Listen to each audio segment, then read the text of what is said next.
Bonjour, voici la séance 1 du chapitre 4 de géographie qui s'intitule La France, dynamique démographique et inégalités socio-économiques. Tout d'abord, nous allons commencer par un quiz que voici. Je vous lis les propositions et vous laisse un petit temps pour répondre et je vous donne tout de suite la réponse. On commence, proposition numéro 1. La démographie est la science qui s'intéresse aux populations et à leurs évolutions. C'est vrai, les démographes sont les spécialistes de cette discipline. Ils travaillent par exemple à l'INSEE, l'Institut national de la statistique et des études économiques. Proposition numéro 2. L'accroissement naturel est le premier facteur de la croissance démographique française.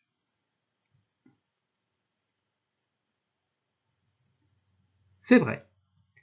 L'accroissement naturel, c'est-à-dire la différence entre le nombre de naissances et le nombre de décès, est de plus 200 000 par an.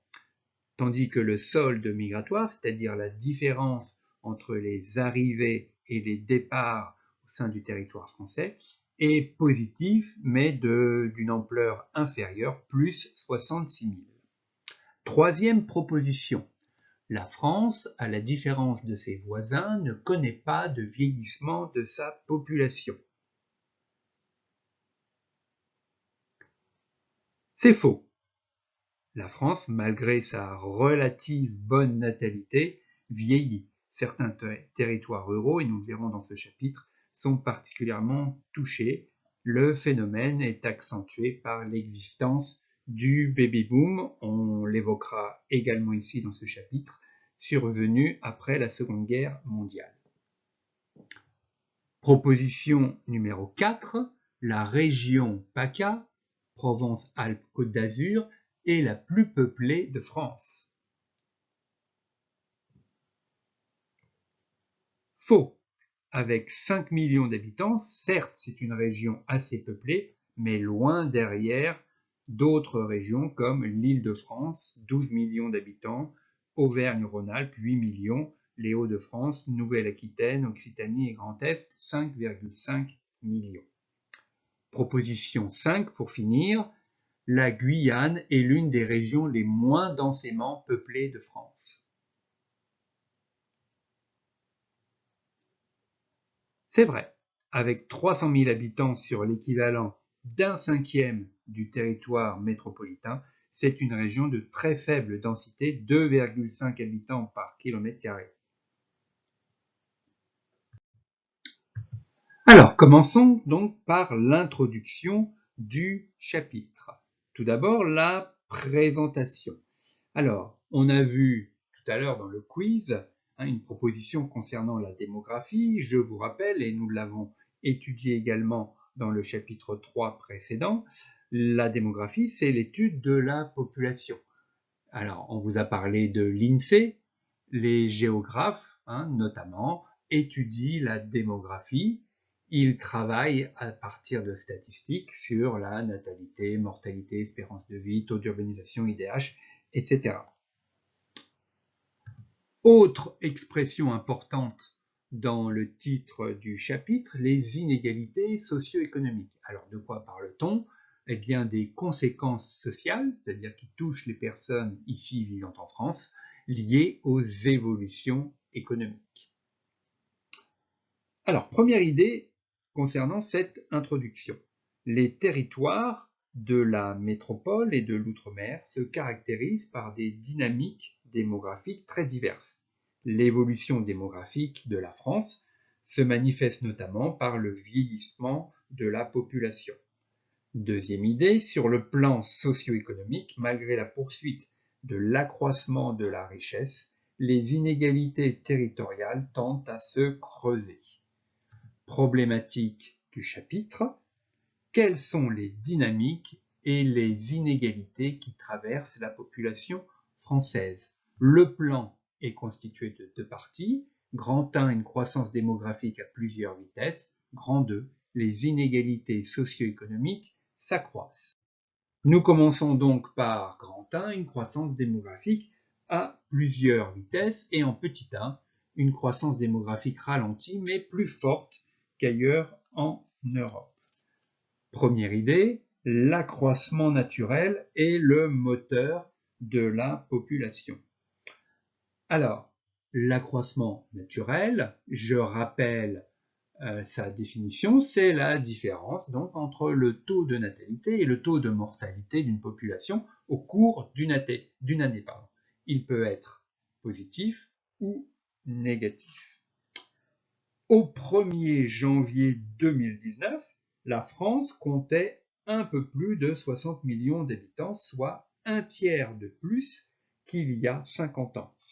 La croissance, c'est-à-dire la hausse de la population, se poursuit mais à un rythme ralenti, plus 0,3 en 2017. L'accroissement naturel reste le moteur principal de cette croissance.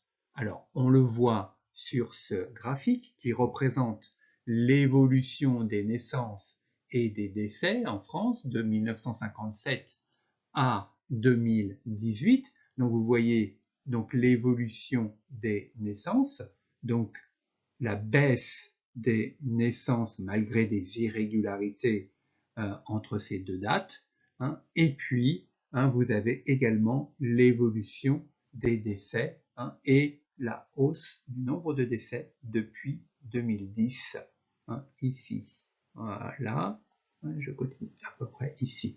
Alors, l'accroissement naturel se voit sur ce graphique à partir de la différence entre les naissances et les décès dans la partie jaune. Et vous voyez que, en fait, l'écart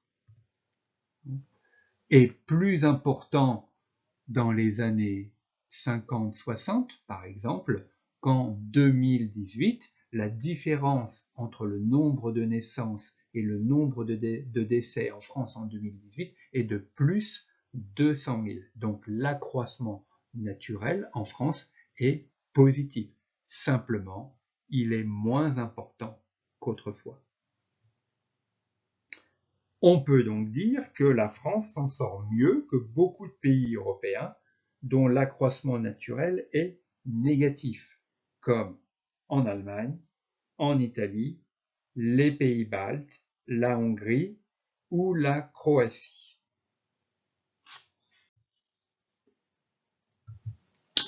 Deuxième idée, le recul de la fécondité. Alors, depuis 2010, le nombre de naissances diminue ainsi que la fécondité.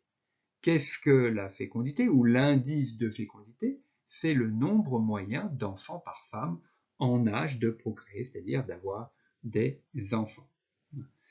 En 2018, vous le voyez sur ce petit schéma, cet indice de fécondité en France était de 1,9. Alors, à l'échelle de l'Europe, cette fécondité reste tout de même élevée et conduit à une plus grande jeunesse de la population.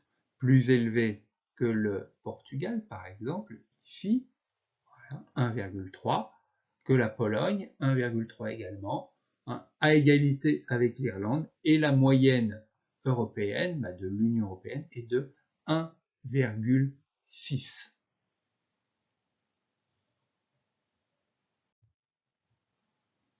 Cependant, l'espérance de vie ne cesse d'augmenter. Elle a gagné 11 ans en 50 ans. Aujourd'hui, alors si je reprends le raisonnement, donc on a une hausse de la mortalité qui provoque un vieillissement des générations du baby-boom. De quoi s'agit-il? Le baby-boom, si vous ne vous rappelez pas, vous l'avez étudié normalement au collège, c'est le pic de natalité, c'est-à-dire l'augmentation importante du taux de natalité après la Deuxième Guerre mondiale. On estime en général entre 1945, on va jusqu'à 1960. 60. Donc, donc le vieillissement des générations du baby-boom, cela provoque, donc par contre, excusez-moi, l'espérance de vie ne cesse d'augmenter. Elle a gagné 11 ans donc en 50 ans, 85 ans pour les femmes et 79 ans pour les hommes en 2018.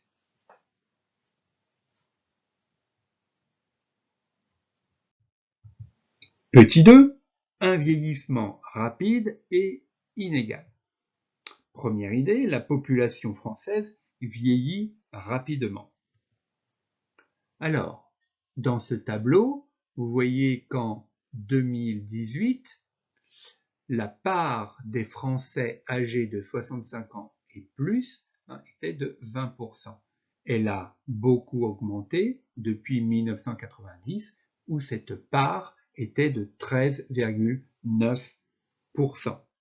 Ce vieillissement est lié à deux phénomènes, le recul de la mortalité à des âges élevés, grâce notamment au progrès de la médecine, d'une meilleure hygiène de vie, etc.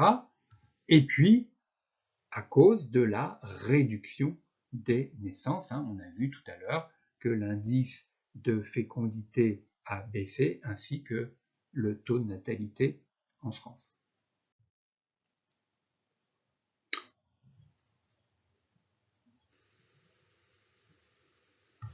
Mais ce vieillissement est inégal selon les territoires.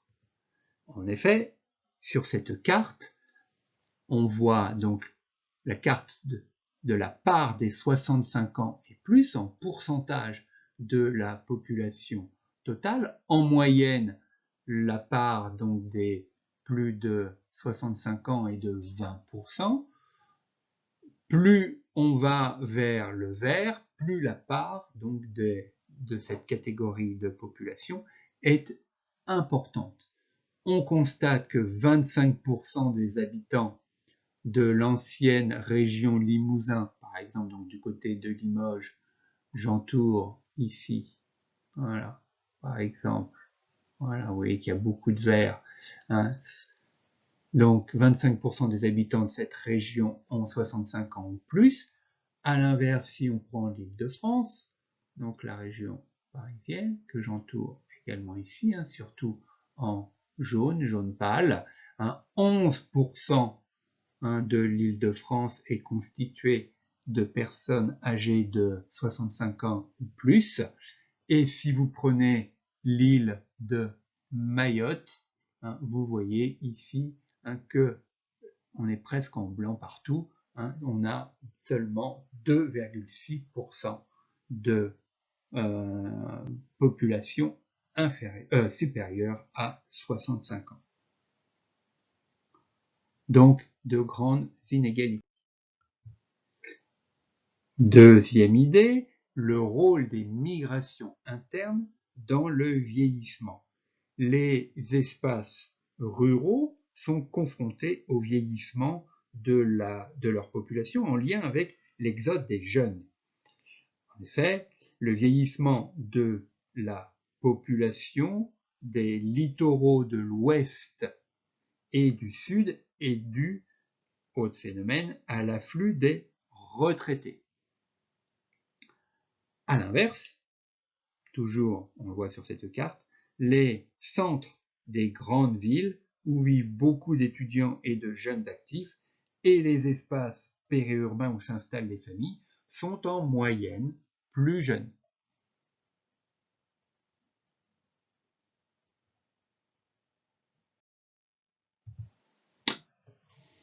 Troisièmement, des contrastes de densité qui s'intensifient. On commence, première idée, par une répartition de la population inégale.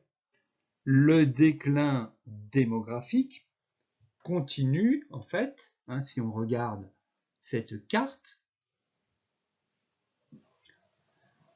donc carte des densités de population, je rappelle que la densité de population, c'est le nombre d'habitants par kilomètre carré. Donc sur cette carte, plus on va vers le rouge et le violet, plus les densités de population sont élevées.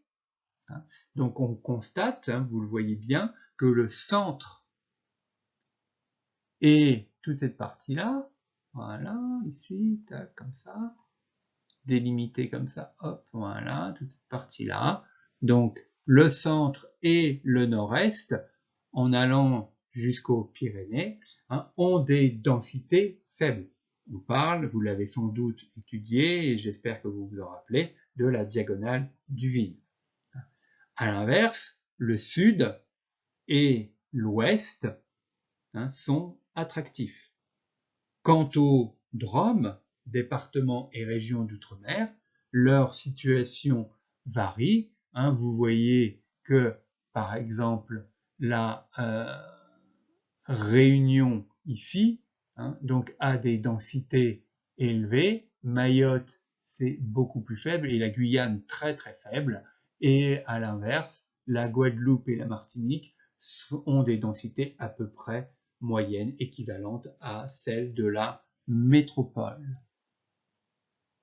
La moyenne en France, vous le voyez ici dans la légende, est de 104,6 habitants par kilomètre carré.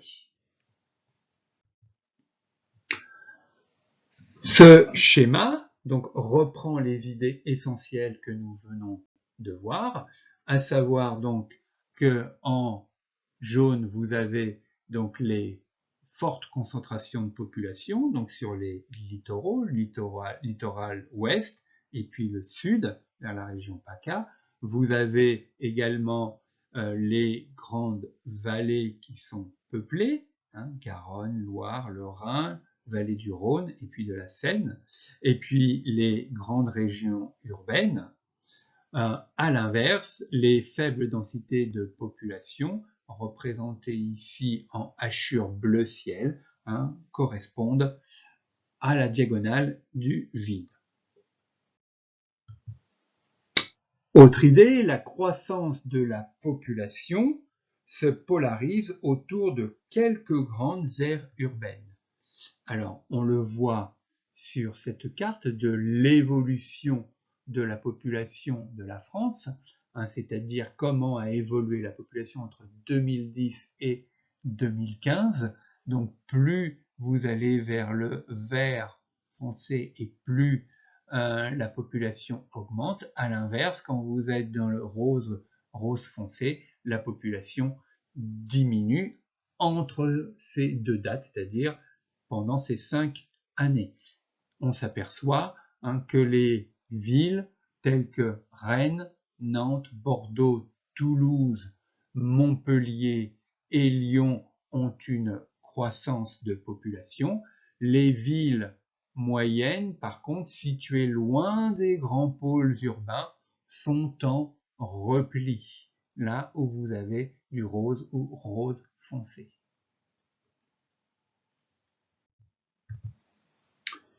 Dernière idée, ces dynamiques démographiques ont des conséquences sur les territoires.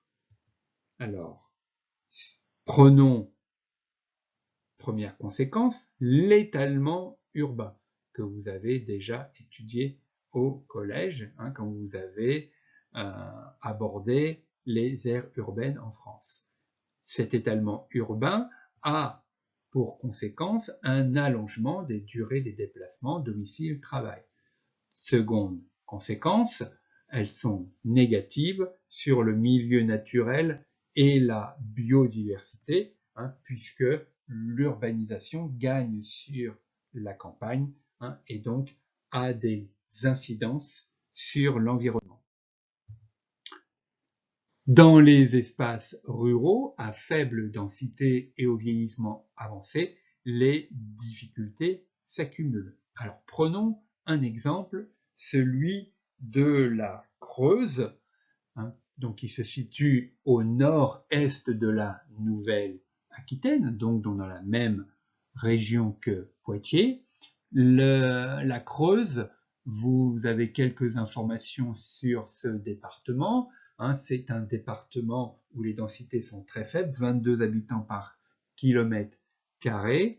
Sa préfecture Guéret, moins de 15 000 habitants. Peu d'industrie dans la Creuse, cependant elle est riche d'une forte tradition rurale. Vous avez 4400 exploitations agricoles autour de l'élevage bovin extensif, hein, et puis un territoire très boisé. Alors, dans le texte que vous avez en dessous, que je vais lire, vous allez vous rendre compte des difficultés qui s'accumulent dans ce département rural.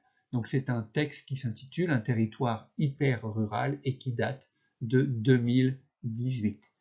La Creuse est l'un des départements les plus ruraux et les moins peuplés de France. Au sein de 258 petites communes vivent quelques 120 000 Creusois. Plus de 75% des communes ont moins de 500 habitants et elles ne disposent que de faibles moyens pour porter les projets. Ce département de la région Nouvelle-Aquitaine subit une déprise démographique, c'est-à-dire une perte de population, due au vieillissement de sa population. Moins de 100 médecins libéraux sont encore actifs dans le département et 39% des généralistes ont plus de 60 ans. Du fait du chômage et d'un niveau de revenus faible, la Creuse connaît un taux de pauvreté de 19,5% contre 14,1% au niveau national. Voilà, nous avons terminé pour aujourd'hui.